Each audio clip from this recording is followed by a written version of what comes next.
একটা স্বৈর শাসন যেটা অনেকদিন চলতেছিল বাংলাদেশে, আমরা শিক্ষার্থীদের উদ্যোগে হচ্ছে যে আমরা সেই শাসনটা পতন করে হচ্ছে যে এখন দেশের স্বাধীনতা নিয়ে আসছি।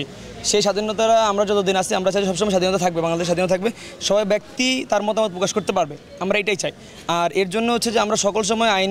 আইনানুগ যতগুলো সংস্থা আছে সকলকে আমরা সহযোগিতা করব এবং সেই অনুযায়ী হচ্ছে যে আমরা এলাকাভিত্তিক সামাজিক সংগঠন থাকবে যারা হচ্ছে প্রত্যেকটা স্কুলের ইউনিভার্সিটির স্টুডেন্ট আমরা সবাই একসাথে থাকবো এবং সেই অনুযায়ী হচ্ছে যে আমরা অন্যায়ের বিরুদ্ধে প্রতিবাদ করবো এবং আমাদের একটা সেল থাকবে, একটা সংগঠন থাকবে, কমিটি থাকবে যারা হচ্ছে সবসময় অ্যাক্টিভলি প্রশাসনকে তথ্য দিয়ে সহযোগিতা করবে এবং সকল অন্যায়ের বিরুদ্ধে কথা বলবে। অরাজকতা হচ্ছে কিন্তু অরাজকতা কারা করছে, আমাদেরকে কেউ এখন পর্যন্ত বাধা দেয় নাই যে তোমরা এই কাজটা করতে পারবে না, এখানে অনেক কিছু বলতে পারবে না, এগুলো কেউ বলে নাই। কিন্তু আমরা দেখছি অরাজকতা হচ্ছে, আমরা সেই অনুযায়ী হচ্ছে যে অরাজকতার মূল কারণ হচ্ছে যে আইনানুগ সংস্থাগুলো একটু নিষ্ক্রিয় অবস্থান আছে, পুলিশ প্রশাসন একটু নিষ্ক্রিয় অবস্থানে থাকার কারণে হচ্ছে যে এখন এই অবস্থা। তার কারণে আমরা থানা আসছি, থানাটা ক্লিন করতেছি, কারণ আজকে আইজিপি মহোদয় বলছেন যে বৃহস্পতির মধ্যে থানা চালু করবে আজকে উনি, তো যার কারণে আমরা থানাটা ক্লিন করতেছি যেন থানার কার্যক্রম চালু হয় এবং এসব অরাজকতা খুব দ্রুত সময়ে সব কিছু শেষ হয়ে যায়।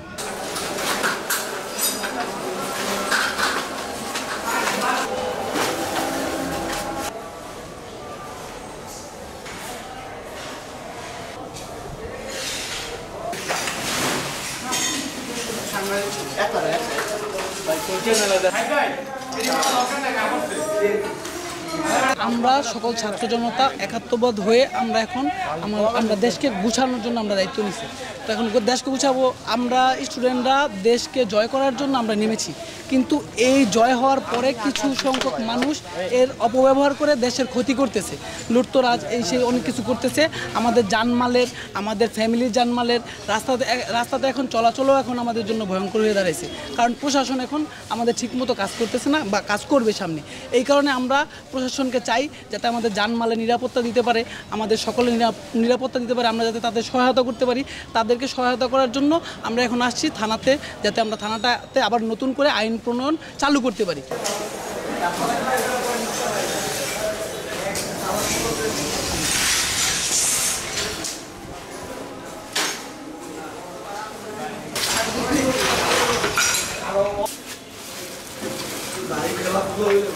Baik,